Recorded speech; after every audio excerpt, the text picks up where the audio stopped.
வணக்கம் நண்பர்களே. Norway chess 2025 நடந்து முடிஞ்சிருக்கு.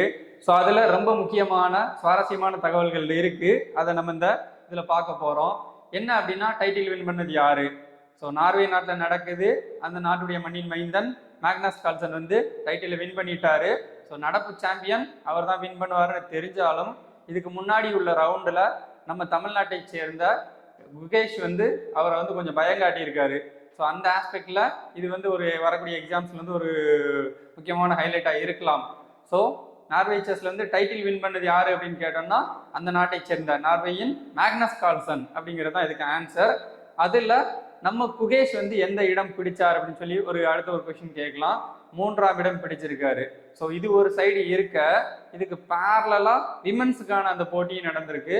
அதில் உலக அளவில் நார்வே செஸ்ல டைட்டில் வின் பண்ணது யாரு அப்படின்னு கேட்டோம்னா, அண்ணா முச்சிச்சுக் அப்படிங்கிறவங்க உக்ரைன் நாட்டை சேர்ந்த பெண்.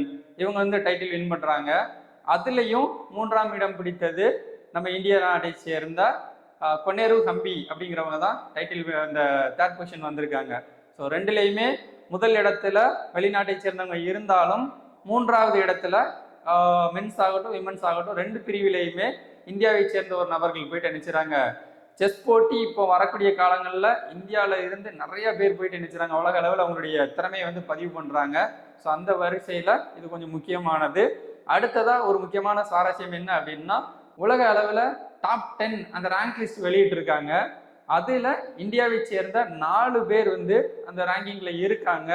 As usual Praggnanandhaa, Gukesh, Arjun and Aravind அப்படிங்கிற 4 பேர் உலக அளவில் அந்த ரேங்கிங்ல நல்ல பொசிஷன்ல இருக்காங்க.